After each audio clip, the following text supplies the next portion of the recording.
Good morning, folks, and welcome to Brock Automotive Repair again. Today we're working on a Ford Explorer doing a tune-up.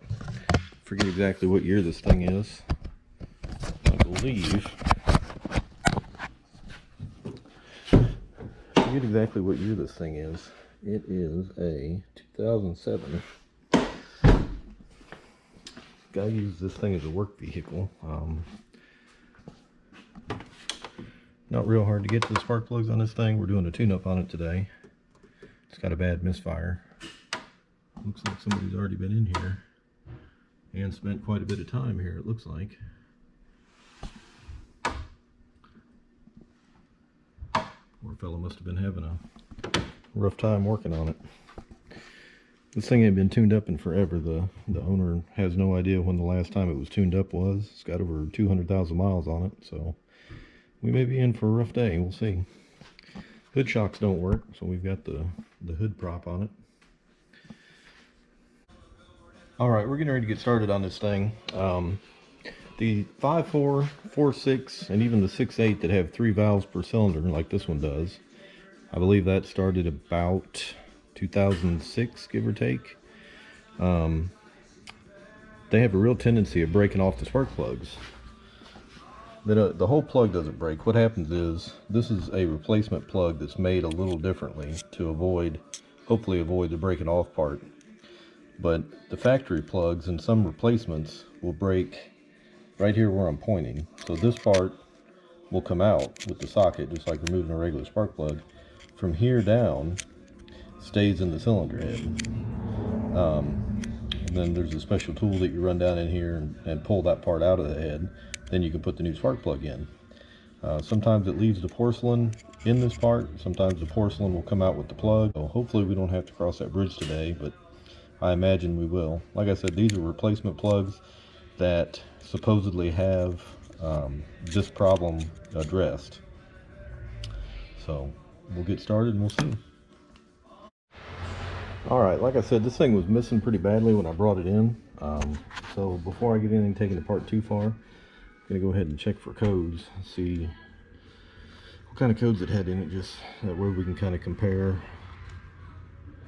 where it started and where we finish, you know. In other words, if it's got more codes when we're done for other things, you know, we might need to go back and check the work we did. Maybe we left a sensor unplugged or something like that. This program takes quite a while to load with Ford for some reason.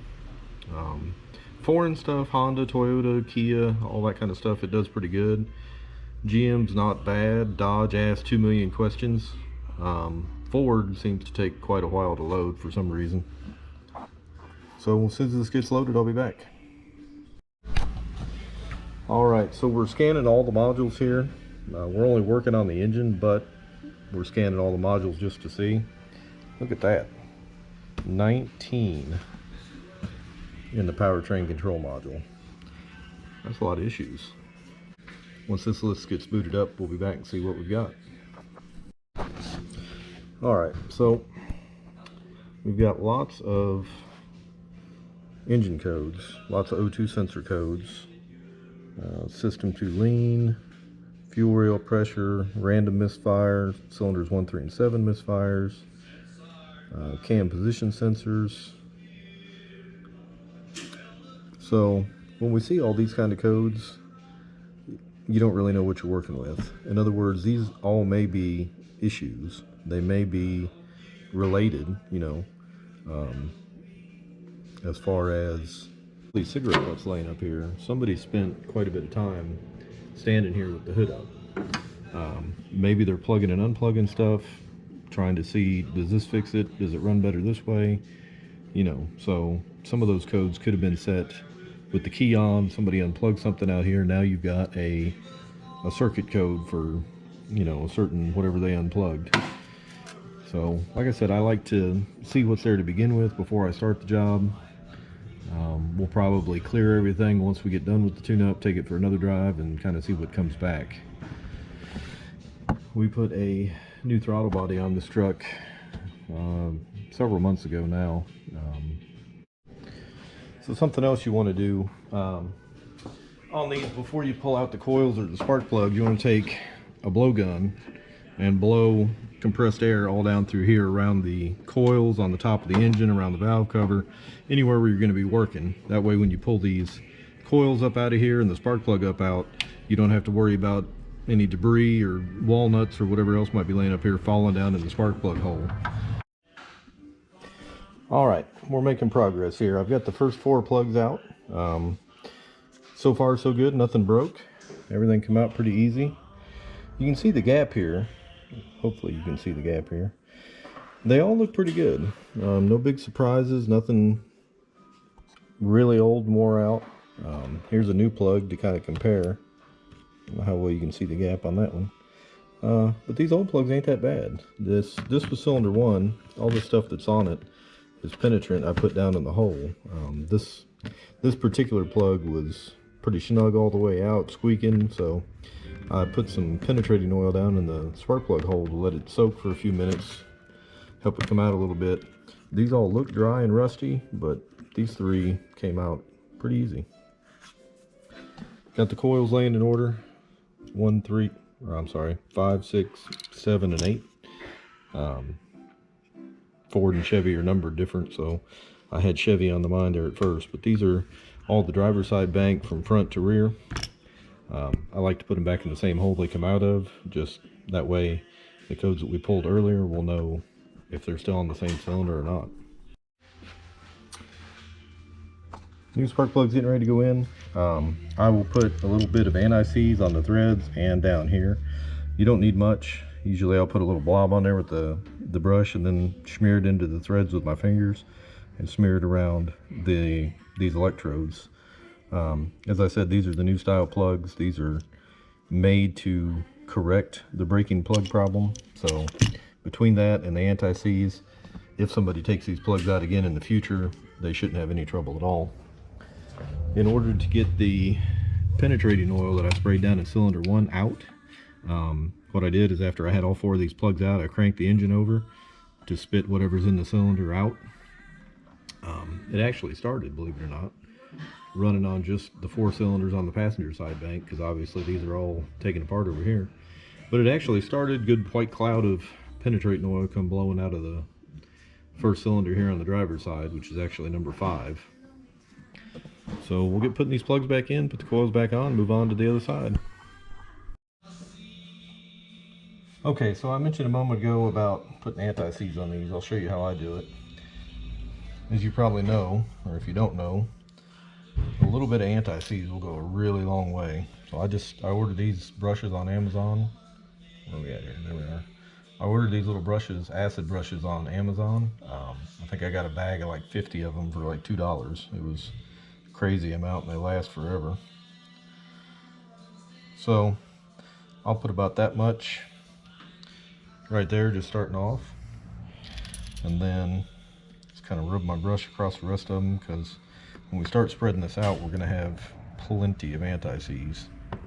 So then I'll just take my finger, kind of wipe it around there, rub it in the grooves, thin it out a little bit, and where are we at here? So that's what you want it to look like when you're done. So that one's good. Go through and do the rest of these. Spark plugs on these 4, 6, and 5, 4s, spark plugs in general, a lot of people have different opinions on what you should do. Like I'm putting anti-seize on them, on these engines especially, because they're known for getting stuck. Again, like I've said earlier, this particular plug is supposed to fix that problem, but these are known for getting stuck. A lot of people don't do tune-ups, change spark plugs like they used to, so they're going 50, 60, 70, 80,000 miles between tune-ups. So by that time, these have heat cycled, the plugs are steel, the heads are aluminum, so there's a good chance of them getting stuck. That's why I put the anti-seize on them. A lot of people say don't do that, it'll cause a misfire. I've never had that happen.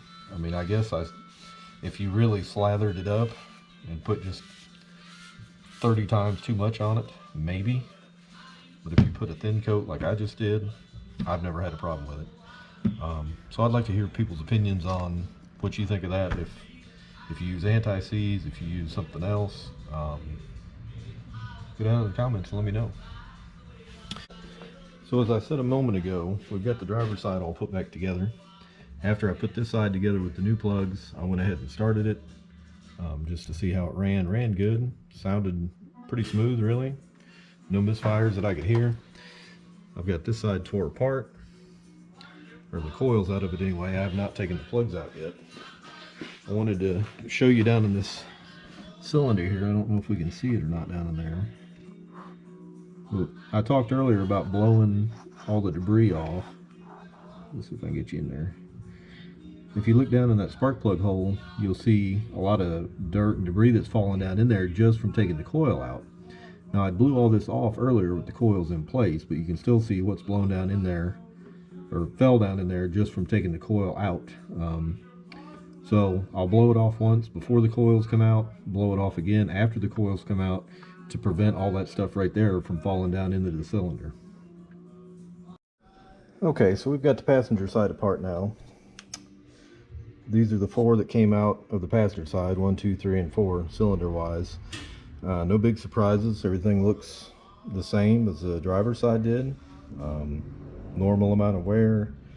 None of them look like it's burning oil. These are the 4 from the driver's side. Nothing unusual, nothing really bad or burning oil or running really rich on a certain cylinder or anything like that. On one hand, these are Motorcraft spark plugs, so whenever somebody changed them, they went back with the factory brand. I'm sure these are not the originals because the car has 200,000 miles on it, and if a spark plug would last that long, it would be completely worn out down here. I've changed some that have 125,000 miles on them, and they're wore out so bad down here in the electrode that the cylinder is just a dead miss because the spark plug can't, or the spark can't jump that ginormous gap. So these have been changed at some point. Okay folks, we're done here I believe as far as with changing spark plugs. We've got all 8 of them changed. Everything went really smooth. None broke, no connectors broke off. We didn't pull any boots off the coils getting them out. Everything went really smooth so far, knock on wood. Went well. As I said earlier, we're going to clear the codes. I'm going to clear the codes and then start it up. See what comes back, make sure we don't have any codes we didn't have before. Alright, so all the codes are clear. The only thing that came back on the engine is a P1000, which just means you have to do a drive cycle. Nothing came back immediately as far as trouble codes, which is good. We'll start it up here and see how she sounds.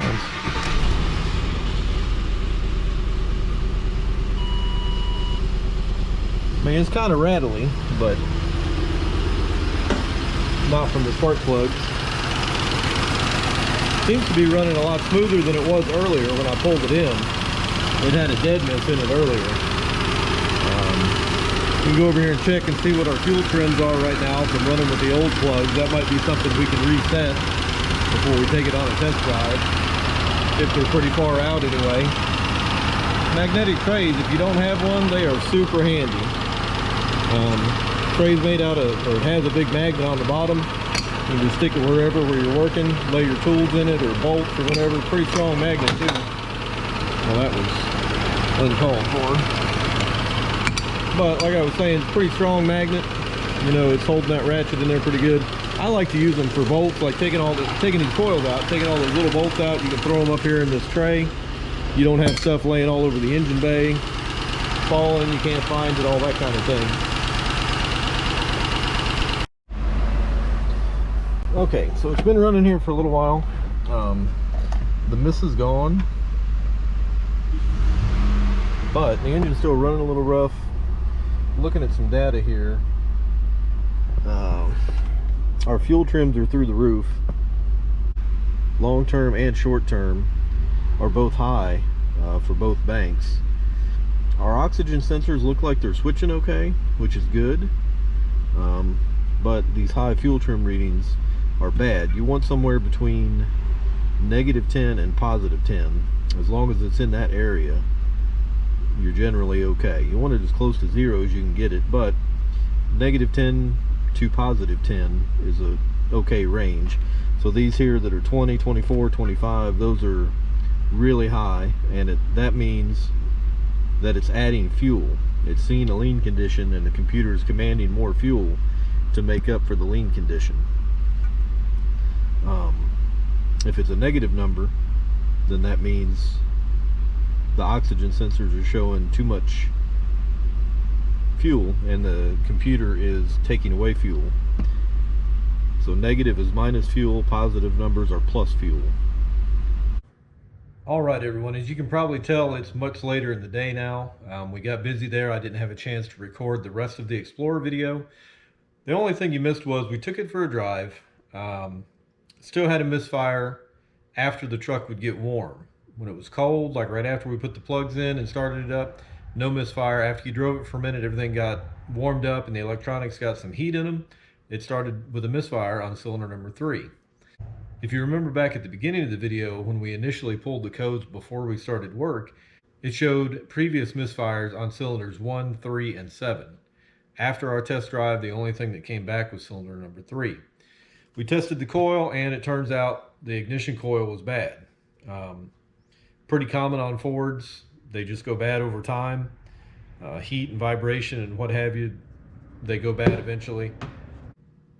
We replaced that one with a new ignition coil, cleared the codes again, drove it. Truck ran great even after it was warm, soaked for a while. It ran great, no issue. After we got that misfire taken care of, we still had the codes for the oxygen sensor heater circuits, the lean on bank 1 and lean on bank 2, and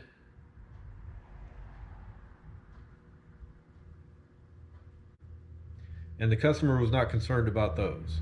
As long as the truck was running normally, he had all 8 cylinders and those kinds of things, he was happy. He said, we'll look at the other stuff in the future. Not a lot you can do in that case. The customer says he wants it back. Yeah, kind of have to give it back to him. He uses that truck for work. He's a HVAC guy, owns his own business, and he uses that truck for his HVAC business. So it's kind of one of those situations where he needs it. All of his tools and so forth are in it, but at the same time, you know, you can only do what the customer wants you to do. So that's where we're at. Again, as I said earlier, easy job. Everything went nice and smooth. No broken spark plugs. You couldn't ask for it to go much smoother than that. So glad you got to come along. Hope you maybe learned something. If I missed something, if you have a tip or a trick of how to get rid of flies, if you have a tip or a trick that maybe I didn't cover or don't know about, please leave it down there in the comments. I'd be happy to hear it. Thanks for watching. Have a great day. We'll talk to you again soon.